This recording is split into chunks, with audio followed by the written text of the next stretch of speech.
You know, because Okay, good. I thought 35 it's was like the just high. no No, when you way. add up the two How's together. that chair doing, it's when you hit okay? 60. As far as you know, have you take the Which is books off? always why I Back, say- back in Texas when we had. We You don't don't want need to it right pay now. until you Yeah. We'll look at it Yeah. I Sunday. went through Lynchburg now, Everest, So that's, I lost the congregation, it was like 4 or 5 steps up. I'm sure it's, the problem is, you know, So people he- take that up all I the think time. all the you know, Texas Sometimes it gets caught.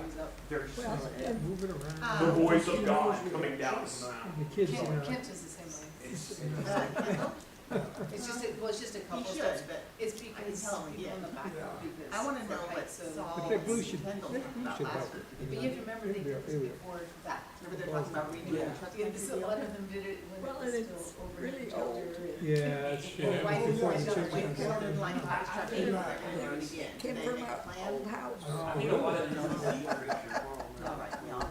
You can see the few things we're talking about. 2 steps.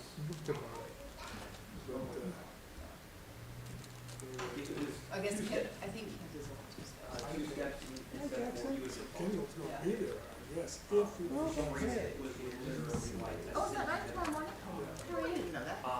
And then it was over table, so you had, and then we over. And then the other guy, Sound card, we can do it off on his end. Yeah, off to the side, no, no whatsoever.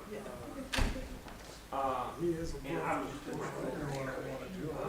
Just wanted to visit with him, see the lay of the land, and, Yeah.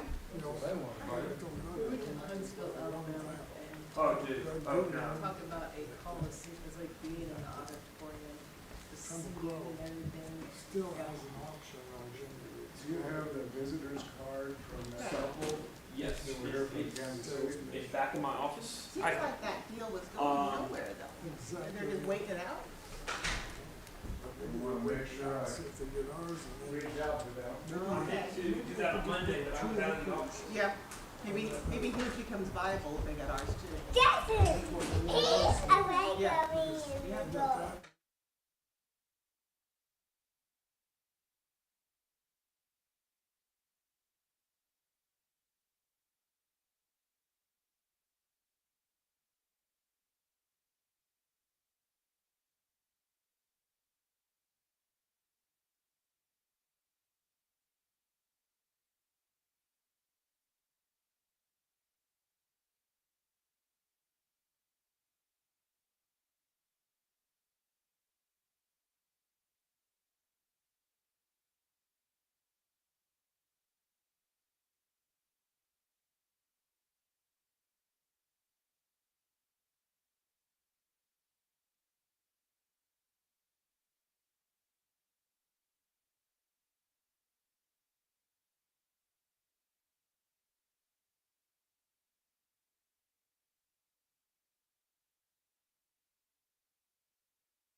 Okay, so we are in John chapter 9, continuing our study through the Gospel of John using the sign there in the Gospel as kind of the framework for our study. And there in John chapter 9, we're seeing this really interesting like miracle. It takes up like the entire chapter. And so we're just going to dive into it today and kind of look at it. But before we dive in, I want to look at a couple of things that I think are just kind of really interesting from a kind of deeper narrative layer that we talked about there in John chapter 2 through 4. We called that the Cana cycle. If you can remember back almost like a month ago when we looked at those first couple of signs, Jesus turning the water into wine is one of them. The healing of the son, where you have a miracle or sign. Jesus goes to Jerusalem, and then there's another sign. That's what they call the Cana cycle, 2 miracles, 2 signs in Cana. And then you have the festival cycle, which is bracketed by the healing of the lame man there in Jerusalem in John chapter 5, and then healing of the blind man there in Jerusalem, there in John chapter 9, which is what we're going to look at. And what's interesting about these little cycles and narratives that we see here in the text is they're both kind of marked with encounters, or Jesus' encounters with various people he comes in contact. There in John 3 and 4, Jesus comes in contact with Nicodemus and the Samaritan woman, that they believe, but they're kind of struggling with belief and what to make of Jesus and what to make out of the Messiah. And then you encounter the lame man there in John chapter 5 and the blind man in John chapter 9. They believe, but in a sense they kind of turn on Jesus. How the blind man kind of reports Jesus doesn't really, and then here in John chapter 9 we're going to find out that he kind of turns on Jesus in a good way, but it's just an interesting dialogue. And there's so many like deep theological things because John's one of those gospels, one of those books is like sneaky deep from a theological level that it's easy for us to kind of read over it and just kind of miss some of the points. And so let's just kind of stand out and pause for a second and just start with this question. What do you guys notice, or what stands out to you there in John chapter 9? As we think about the blind man there in John chapter 9, does anything jump out to you there in the text? Yeah. John chapter 9 is one of my favorite chapters in the Bible, actually. But one of my, like, just verses 1 through 3, like, we're just going to start like that, really jumps out at me. Because I feel like it's such a moving way to hear Jesus say, I feel like it's such a relatable thing, like, that we can direct those questions at ourselves of, like, what did I do? Like, what did I, like, we so often ask when we're suffering, like, why me? Mm-hmm. And the disciples here are kind of taking it like this really negative, like, well, this guy must have done something wrong, or at least his parents. Yeah. But to have Jesus say, it's not any of those things, it's so that the works of God can be displayed. I think that's such a powerful and moving statement, and such like an encouraging reminder as we face difficulties, to hear the voice of God say that. But, Yeah, we will spend a lot of time in the first 12 verses, I imagine, as we work through, because as Kevin has pointed out, and if I would have known that this was your favorite, I would have like seriously said you're teaching tonight. Because it's hard to teach someone else's favorite passage. And let's be honest, there are times where I'm sitting, someone's preaching one of my favorite stories, it's like,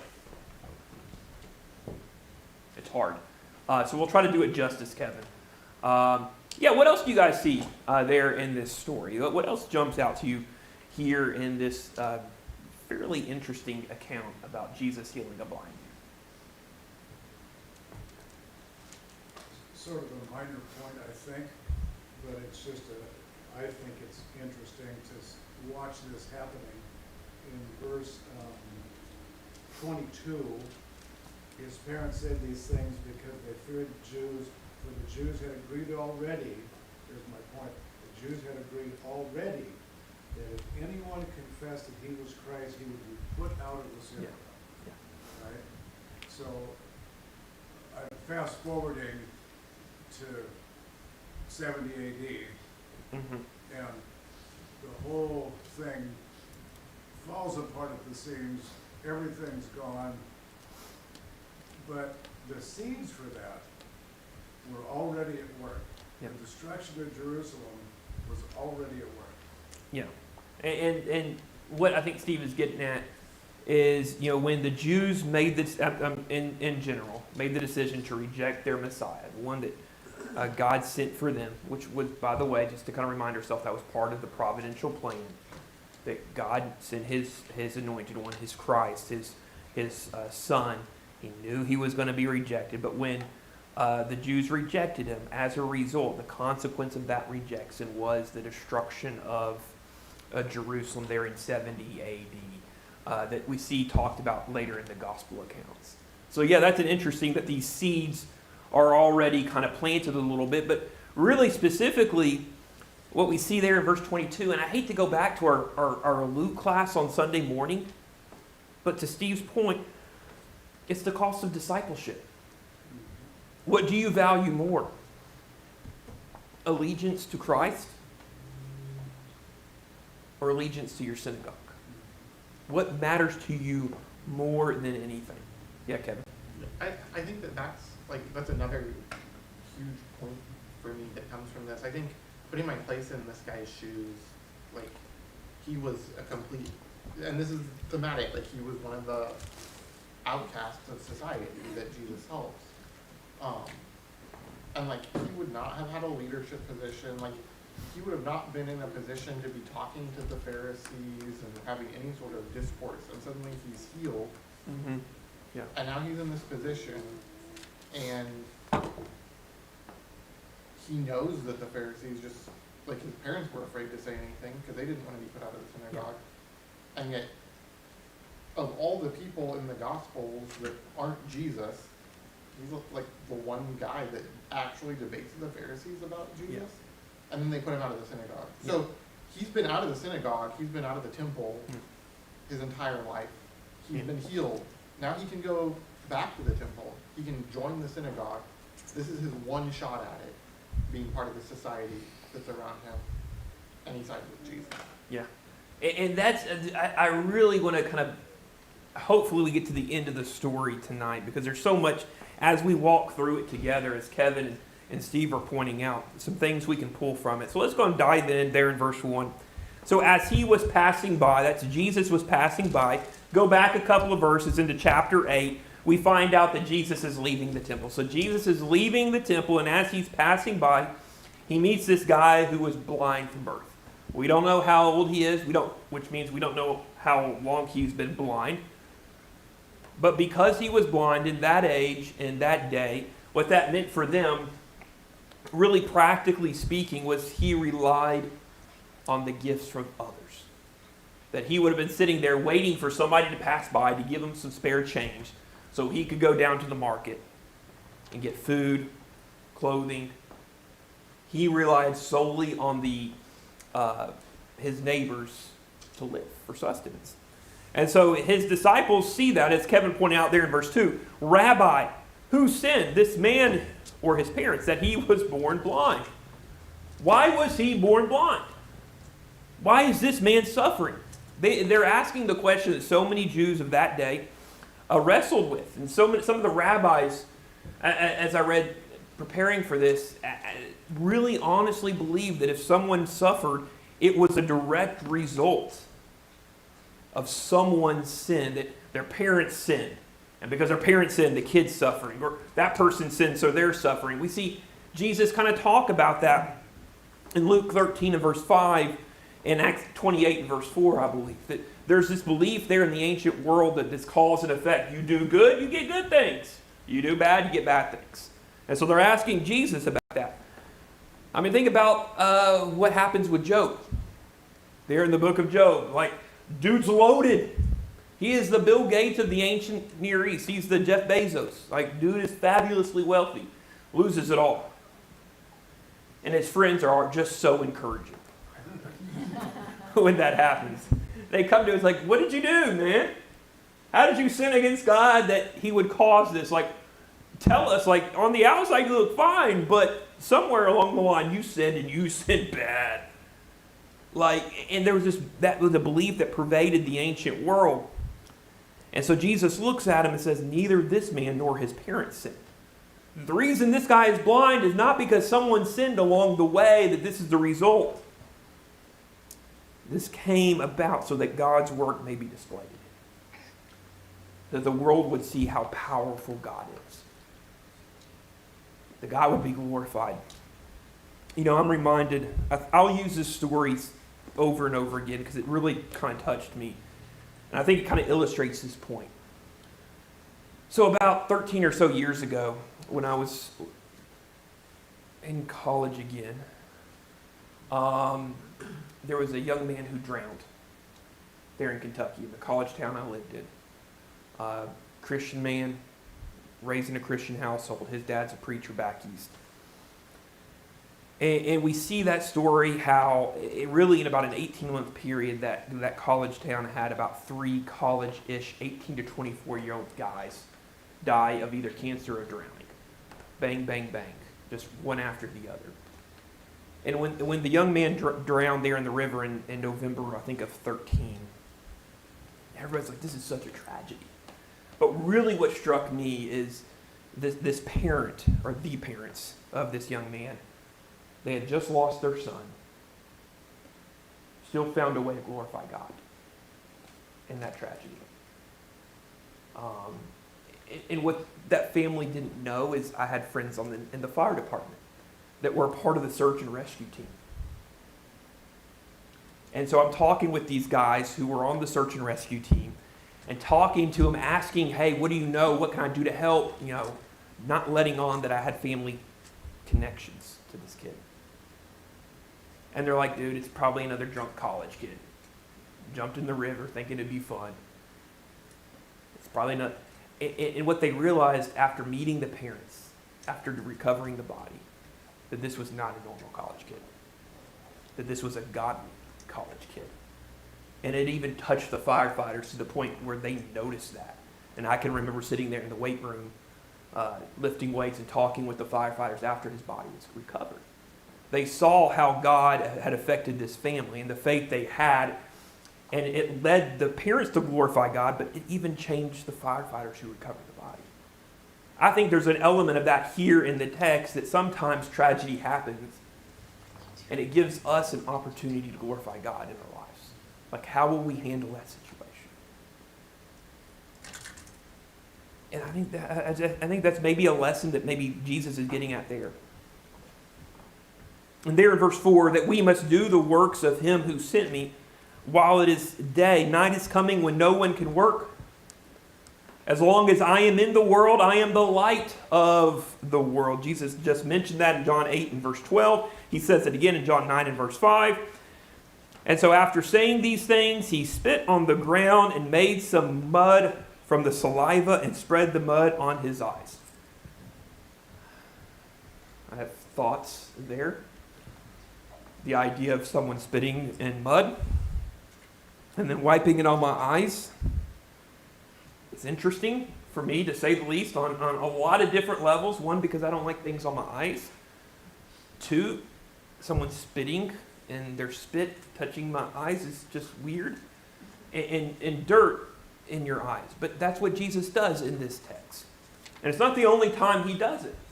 If you go over to Mark 8 and Mark 9, I believe it is, or Mark 7 and Mark 8. That's how Jesus heals a man in another passage, 2 other passages in Mark's gospel. And there in verse 7, Jesus tells the man, after mud's been smothered on his eyes, go, he told him, and wash in the pool of Siloam, which means sent. So he left, he washed, and came back seeing. And his neighbors and those who had seen him before as a beggar said, isn't this the one who used to sit begging? And some said, no. Some said, he's the one. And others were saying, no, but he looks like him. He's like his identical twin. But he kept saying, I'm the one. Like, I know you know me as a blind man. I get it. But I'm really him. So they asked him, how were your eyes open? And he answered, the man called Jesus made mud and spread it on my eyes and told me, go to Siloam and wash. And so when I went, I washed and received my sight. And they asked, verse 12, where is he? And he's like, I don't know. That's what we see in the first 12 verses as we kind of work our way through the front part of the story. And so as we look at those the text, what's some things there in either 1 through 12 or maybe the next couple of verses about how people react or respond to the healing? That Jesus has seen this blind man, he's spit on the ground, I'm not going to reenact that for you, and smothers it on the guy's eyes. How do people respond to that healing?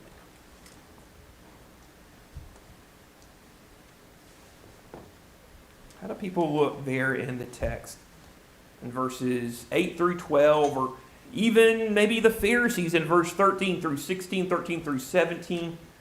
How do people respond to that healing? Yeah. Oh, they were confused. Yeah. It didn't seem like it was possible. Yeah. There must be some other explanation. Yeah, must be completely some other explanation there. I was listening to somebody preach on this passage today, and it was kind of hilarious, the illustration he used. Like he'll be out at a grocery store at Home Depot, and people will see him, and they're shocked to see their preacher at a grocery store or at Home Depot. That's what's going on here. They're shocked to see this blind man walking around and seeing. Like, you're not used to that. It's kind of like wait a second, the preacher goes to Home Depot too? The blind man's walking around now too? What's going on? It's shocking on one level. So, yeah, the people are confused. What's going on? We're not used to blind people seeing. Like, even today with modern medicine, if a blind man wants to receive sight, they have to go through a fairly extensive surgery. I think they've actually done some ocular, I think that's the technical term, transplants that have allowed blind people to see. I ran across a story, I think, about a guy who did that too. But here, it's mud and spit and Jesus saying, go wash. What else do you guys see about how people respond to the healing? What about the Pharisees? How do they respond? How did Jesus' cheerleaders respond to the healing? That's this. How do the Pharisees usually respond to Jesus doing anything? They complain, right? Go ahead. I mean, as far as the Pharisees go, they think it has to be a deception of some sort. I was gonna say, the first response is the blind guy himself. Yeah. That's the first response you get, and I think, kind of as a side note, the fact it's so like Jesus spitting and making mud and putting it on his eyes is such a weird thing, and I feel like when the Bible puts details like that, Yeah. there's almost always something to that, and I don't know what, like, I haven't figured out the meaning or the symbolism behind that entirely. But it does make me think of, considering how everybody else responds, there's confusion, there's denial. This guy, like, I don't know if Jesus prepped him and was like, hey, I'm gonna spit on the ground and make mud and put it on your face. Like, or if he just did it. Like, either way, it would be, like, if you were that guy, like, if you're blind, you suddenly get mud spattered on your face, like, I don't know how you'd respond, be very receptive to that. But Jesus says, go and wash. This guy doesn't question any of it. And it makes me think of Naaman and being told to go wash in the Jordan. Like, if you want to heal your leprosy, go wash in the Jordan. And he's like, that's the grossest, dirtiest river out there. And this guy's solution is, I'm gonna spit on your face and rub dirt on it, and that's gonna heal you. And this guy's like, all right. So I want to come back to some things you said, but you have. Well, I'm just gonna say, Jesus taking his own spit, Yeah. mix it. Jesus took 100% responsibility for this healing. Mm-hmm. Yeah. And Yeah. it was not like, he just touched him, somebody else could have healed him, or, Yeah. But no, he took Yeah. part of his physicalness Yeah. and healed him. It's like, so when this story is told, I mean, it's not, Jesus is responsible. Yeah. Personalized yeah. it, I guess, is the word. Yeah, and so to the points that are being made right here, one of the things, He's the light of the world or something. Yeah, and he's the light of the world. We'll dig into that idea and the light darkness thing later for a lot of different. But one of the things here in this story, commentators go absolutely nuts here. for a lot of reasons. That some commentators will say this is almost like a creation event. You can remember back to Genesis 1. What does God do with man? He fashions man from the dirt of the ground. That he fashions sight from the dirt. So some they'll tie that in. I mentioned that just because I'm not sure it's exactly what's going on here, but I think it's a possible, plausible kind of. John loves those subtle allusions back to the Old Testament. But to Kevin's point about what's going on here, like this seems confusing, why this? Like if you look at the ancient Near East, at this time, Second Temple Judaism,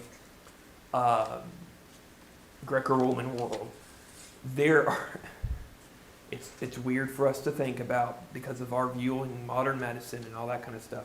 But some ways they treated some things involve spitting on it. Sometimes they said it's okay, sometimes they said it's not, and it depends on which rabbi in the Jewish world you listen to, or which book in the Greco-Roman world you listen to. But if you pull up any kind of history or connection type of thing here in this text, so there is a part of me that wonders if this is one of those times where there's like a load of things going on here in the text, where Jesus is perhaps fashioning sight. Fashioning, if I can use this, eyes for this blind man. On top of that is also using some things that modern medicine may have done to do a miracle that is so blatantly obvious that he is the one who's doing it. Because even in the ancient world, even in our world, blind people don't receive sight. So there's a lot going on here. So yeah, the blind man recognizes, I see, look what Jesus has done for me. The crowds are confused, and the Pharisees are doing what Pharisees always do in the Gospels. How in the world can this guy, it can't be the one, verse 16. This man is not from God because he does, let's pause there. When does Jesus do this? On the Sabbath.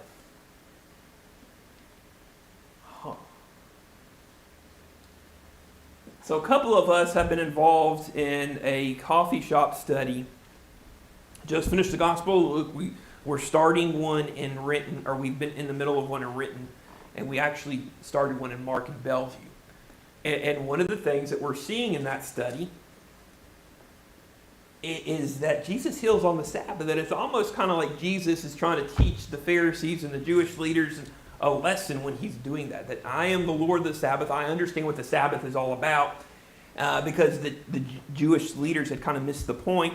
And so Jesus heals on the Sabbath, and the Pharisees are like, whoa, wait a second here. No one is supposed to heal on the Sabbath. This man is not from God because he doesn't keep the Sabbath. But others were saying, how can a sinful man perform such signs? And so even the Pharisees are divided about that. What do you make about the division of the Pharisees here in John chapter 9? Does anything about their division and their discussion and their debate jump out to you?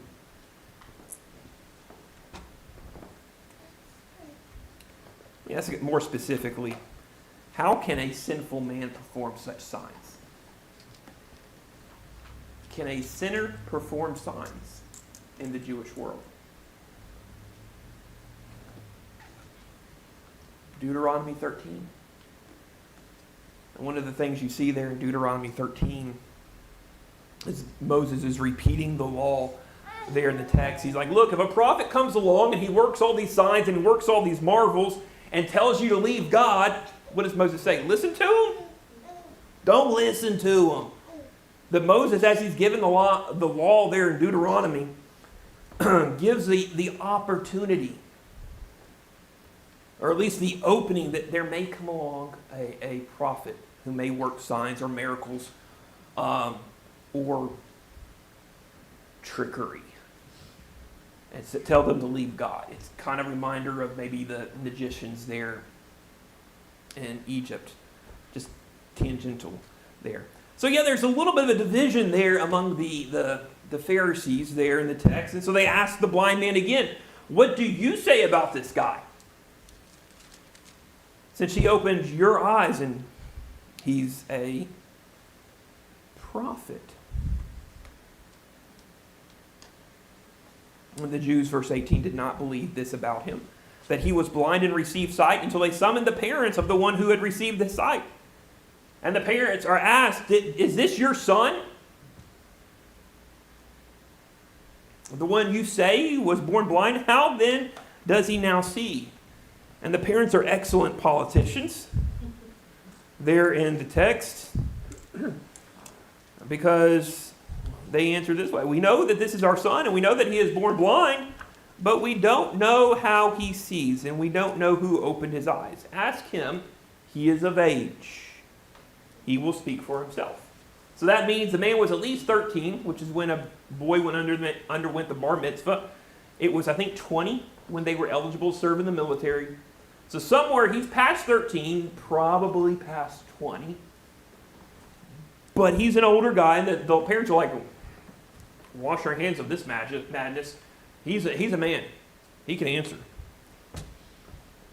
And the parents said these things because they were afraid of the Jews, since the Jews had already agreed that if anyone confessed him as the Messiah, let's go back to verse 17. If anyone confessed him as the prophet that Moses was talking about there in Deuteronomy 18, he would be banned from the synagogue. The parents aren't willing to pay the price. The dude who healed their son, the son that they were supposed to love as good parents,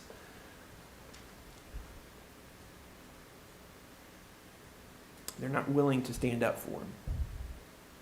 So they summon the man again, and they say, give glory to God, which in the Jewish mind basically meant tell the truth. This is your final chance. You know, parents, you understand this. Those of you who are a little farther along or have gone through that journey, something happens in the house, and what happened? Okay. Tell the truth. What happened? They say, tell the truth. Give glory to God. We know this man is a sinner. And I love the blind man's answer to the Pharisees there in verse 25. Whether or not he's a sinner, I don't know. One thing I do know, I was blind and I can see. And then they asked him, what did he do to you? How did he open your eyes? I already answered, already told you, he said, and you didn't listen. Why do you want to hear it again? You don't want to become his disciples too, do you? Then they ridiculed him. You're that man's disciple. But we're Moses' disciple. That we know that God has spoken to Moses, but this man, we don't know where he's from. And so let's pause there to think about this question.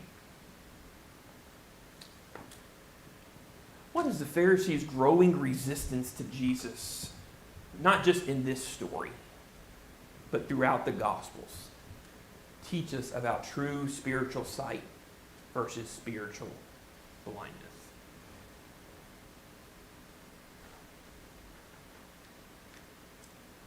One of the things that stood out to me is how when they ask him, they already know the answer they want. There's only one right answer for this guy to give. They just want him to confirm what they already think.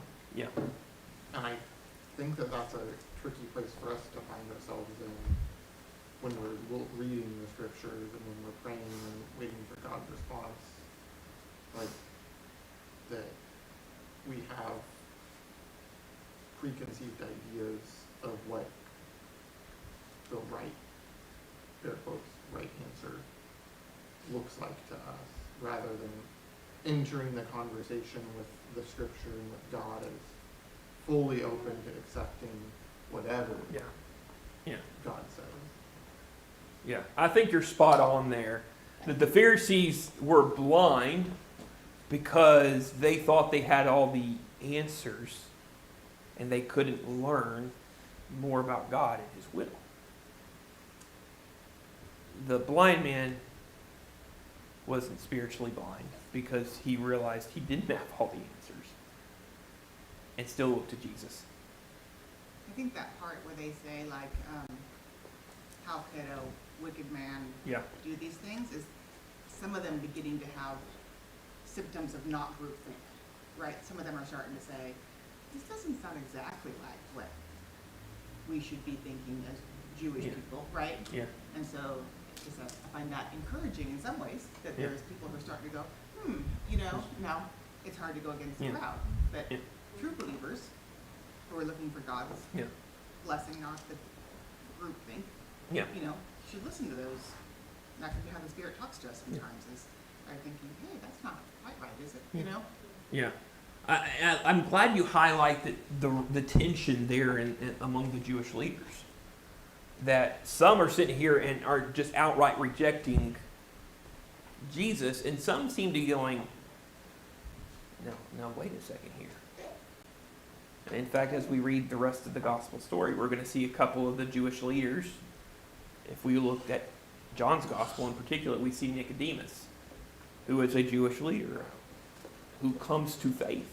I wonder if Nicodemus may have been one of the guys who were saying, wait a second, how can a sinful man perform such signs? If he was one of the Pharisees on that side of the aisle. Yeah. So the blind man is interrogated 2 times there in the text.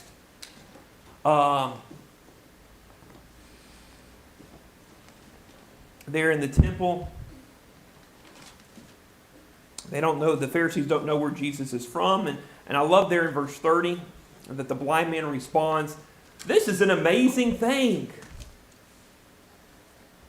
You don't know where he is from, and yet he opened my eyes. Like, you guys are supposed to know everybody. You guys are supposed to know everything. And you don't know where the guy who has the power to heal my eyes, to restore my eyesight's from? We know that God doesn't listen to sinners. Think about how many Psalms we see in our Bibles that talk about God listening to the righteous. That when the righteous people pray, God hears them. But if anyone fears God, or is God-fearing and does His will, He listens to him. That's what the Psalms always talk about. That this blind man knows enough that throughout history, no one has ever heard of someone opening the eyes of a person born blind. And if this man were not from God, he wouldn't be able to do anything. And the Jewish leaders in verse 34 look at him and say, you were born entirely in sin, and you're trying to teach us? We've gone to the seminaries. We've got our terminal degrees. We are the experts in this field. We know more than you, and you're trying to teach us? And so they threw him out. It's hard not to think about some of the passages on the cost of discipleship. We looked at a couple weeks ago in our Sunday morning class about taking up our cross and following Him, dying to self. Those passages that talk about loving your father or mother or brother or sister more than Jesus, you're not worthy of Him. That here in this blind man has enough spiritual sight to see this guy is special. This Jesus is unique. And if He can heal my eyesight, He can do much more for me. And he's willing to stand up for Jesus there in that moment. And so, as a result, they threw him out. And it's easy for us to read over what's going on here in the text. But if you're a Jew in the first century, the synagogue was the center of your world. It was your center of your religious life. It was the center of your social life. It's where you saw your friends and your family. It's where you gathered to worship God. It's where you gathered to listen to God's word read, listen to God's word spoken and taught. And to be cast out was a really big deal. It was being cut off from every human relationship you had.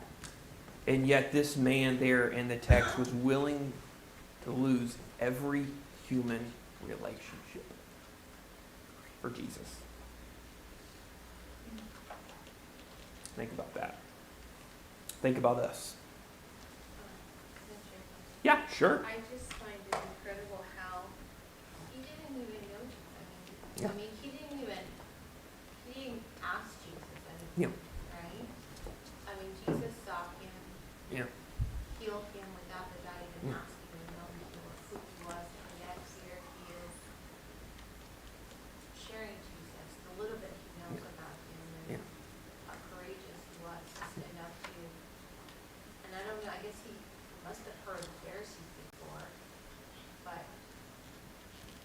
actually meeting them finally face to face. And so anyway, just this, the courage he has Yeah. to speak up, stand up for the church. Yeah. And that is an excellent point, Desiree.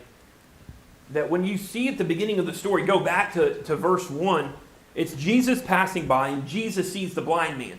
Nowhere in this story does the blind man cry out, Jesus, I know what you've done for every other blind man, heal me. This is completely on his initiative. Completely on if you allow me to say this, the grace of God. And how does the blind man respond? Obedience, faith. How do we follow Jesus today? How do we serve God today? God's grace. We respond in obedient faith. Same thing. Same big picture concepts that we see here in the text. And that's here. Yeah. Yeah, I was just kind of the same lines, I guess. Like, this guy, I mean, the Pharisees are kind of making the point, like, they're educated. They're the experts in the law. What has this guy done his whole life? Yeah. He sat there and begged. Yeah. But, like, you can pick up on a lot of subtext here, like, that he's obviously been listening to what's been being taught at the synagogues and at the temple, like, because he's able to talk about who God is. Mm-hmm. And he's obviously, like, this is an extremely logical conversation. Yeah. I mean, and, like, Desiree pointed out, like, he doesn't know Jesus. Like, Yeah. he's just saying 1 + 1 = 2. Yeah. And the Pharisees are like, no, it can't be true. And he's like, I don't know what to tell you, but that's what, Yeah. this is the fact. Yeah. And he's gonna go with that. And I Yeah. think that, like, on the social ladder, like, I just can't fathom, like, he is so far at the bottom of that ladder. And, like, he would never even speak to a Pharisee, probably. Yeah. No. Have no reason to have that interaction ever. And now suddenly he's found in a lawyer battle, Yeah. what's right and Yeah. what's wrong, and he's ready Yeah. to defend that. So, and I think, like, the further builds that, like, they dismiss Jesus because of who he was and where he was from. That can't be the Messiah. Yeah. They dismiss this guy. He can't possibly be right. And I think, again, it's an encouragement to us that, like, wherever, like, however small we think we are, we have the capacity to learn about God and have a relationship with him. Mhm. Even though this guy was blind and was begging his entire life, he had the capacity to listen to the scriptures and know who God was, so that he wasn't blind when God walks up to him and talks to him, he's able to recognize it. Yeah. And that's what's so amazing to me when you look at this guy. Like, this guy knows Jesus' name. He knows really two things. Jesus' name and Jesus healed him. And based on those two basic things, as Desiree and Kevin have rightly pointed out, this guy lays it all on the line. Everything. Would we do that? I mean, we would hope. But do we? And it's this guy who, comparatively to the Jewish leaders, had no access to God because he was blind. He could not enter the temple. He could not. All the stuff that normal Jews could do, he could not. He was hindered. And yet it's this guy who's going toe-to-toe with, for lack of a better way of phrasing it, to Americanize it if you'll allow me to do that, going toe-to-toe with the Ivy League elite, which is just amazing with his willingness to stand there in the text. And so there in verse 35, Jesus hears that the man had been thrown out, and when he had found him, Jesus asked him there in verse 35, "Do you believe in the Son of Man?" "Who is he, sir, that I may believe in him?" And Jesus answered, "You have seen him. In fact, he is the one speaking to you." "I believe, Lord," he said, and worshiped him. You know, what's interesting there in verse 38 is, to the best of my knowledge, This is the only time in John's gospel prior to the death, burial, and resurrection of Jesus that someone worships Jesus. This blind man who recognizes that Jesus is the promised Son of Man, that guy that everything in like the Old Testament that he'd heard about, he recognized that that's who he is, and he recognizes his need to worship. So let's kind of zoom out and look at this from a 30,000-foot view. He is saved by grace through faith, that he still had to go back to the Siloam. He's blind, got mud all over his eyes, so he's got like 2 layers of blindness here. And what Kevin rightly pointed out way back at the end of the class is he still has to go to the pool. That was still roughly about a half a mile walk or something like that. So that's not just like walking across the room. He still has to make his way, so he still has to demonstrate his faith. So he's saved by grace through faith. And what's the response? Worship. What do we see in the New Testament? We're saved by grace through faith. And what's the response? 1 Peter 2? Worship. Not much has changed. Not much has changed there. And so Jesus says there in verse 39, I came into this world for judgment, in order that those who do not see, and those who in order that those who do not see will see, and that those who do see will become blind. And some of the Pharisees who were with him heard these things and asked him, we aren't blind too, are we? And Jesus' response, if you were blind, you wouldn't have sin. But now that you say we see, your sin remains. And put it this way. In modern vernacular, modern idiom, you can't see what's right in front of your face. And because of that, their sin remains. We just blew past this question, so we'll just close up shop here with this question. And so, why does Jesus use this story to highlight that Jesus is the light of the world? There in John chapter 9:5. And how do we see this theme as Jesus as the light of the world run through this? How do we see? Why does John, of all stories, why does John use this one?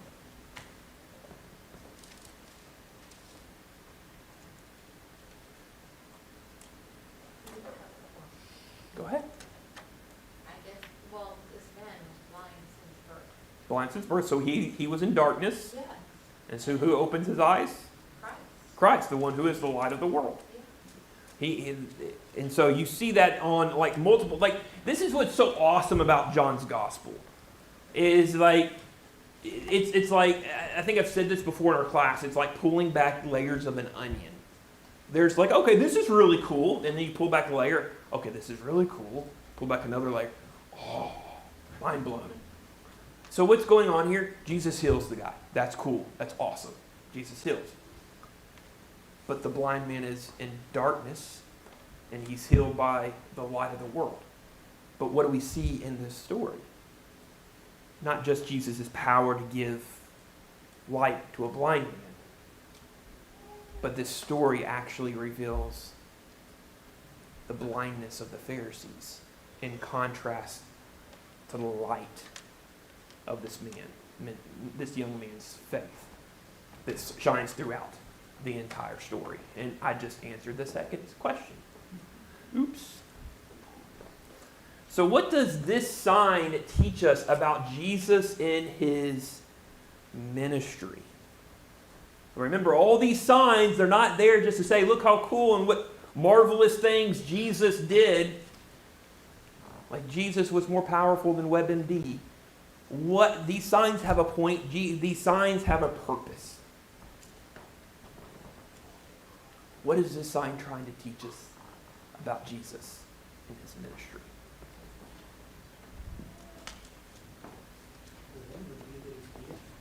Deity. Yes. Yes, 100%. What else may it be teaching us about Jesus in his ministry. I think he's demonstrating what it means to be the light of the world. Yeah. I mean, and I think he uses something that's concrete and physical for us to understand the miracle, which is the miracle. Like the literal concrete, he heals somebody blind so now they can see. That's light and darkness. But that's a metaphor for us to understand that as the light, he's the spiritual light, that it's not dependent on your ability to physically see or not see. Yeah. That being the light of the world is deeper than just the lights are on. Yeah. It's deeper than that God created light and darkness. There's something much greater, and I think that speaks to that. Yeah. The It's deity. deity, Yeah, the deity part. Like, because he's deity, he created light. Genesis 1 and 2, there's all those allusions, I think, there to Genesis 1 and 2. But the deeper thing that Kevin's pointing to. Yes, Steve, your hand's pointing up, and you've got that thoughtful expression. So at some level, this is, you ask yourself the question, at the end of the day, what is Jesus' job? Yes, he's here to sacrifice himself, but when he was in the garden, the night before he died, what did he pray about? Father, I pray that I have served you and served others. Certainly he served others by dying for us. But at the end of the day, his job was to shine light on the reality of God Almighty, to lift God up, to let people see God in all his glory. He was there to glorify his Father, I think. Yeah, and that's one of those core. Go ahead. Sorry, and I think Steve's point, that's how Jesus ends it, is when he says, if you were blind, you would have no guilt. If you had no knowledge of God, then there's no standard to judge you against. But the light of the world just shined on you. Yeah. The light of the world was just revealed to you. You are not blind. You cannot say, I didn't see him. Yeah. You have seen it with your own eyes. You are eyewitnesses to this. Messiah. Yeah, there is no excuse. You have seen the sign. What are you going to do with it? These signs that you see in John's gospel, a lot of times, if not every time, not only are they pointing to who Jesus is, that he is the Messiah, but they're forcing people to make a decision. They're making a choice. Who is Jesus to them? What are they going to do with Jesus? And here in this story, you have this blind man who now sees the spiritual truth that is Jesus Christ as the Messiah, the Son of God, God in human flesh. And the Pharisees, who are supposed to be God's teachers, teaching the people who are so hard-hearted and so spiritually blind that they don't see the truth that is right in front of them. Any other thoughts or comments or questions on this story? Just also Christ's compassion. Yeah. Yeah. That's what, without being asked, without. Yeah, you see the love of Christ. It's hard to go too many pages in the gospel accounts without seeing the love of Christ. Whether that's his compassion when he's healing people, like this blind man, or standing up for those who are helpless and need someone to stand up for them. That his love of God and the justice that he stands for. Yeah, that's a good point. Any other final thoughts tonight? I don't know, but I don't make any sense, but we're kind of so we hear this about Jesus, and everybody on the earth knows who Jesus is. But and then I think in first chapters of Romans or something, if you see my creation, you are without excuse. I mean, so you know Jesus is out there, and you see a baby born, a calf born, or see the weather, whatever, his creation, man, it doesn't take a scientist, of course the scientists, they don't believe God created it, but maybe somebody had to create this magnificent, you know, Mhm.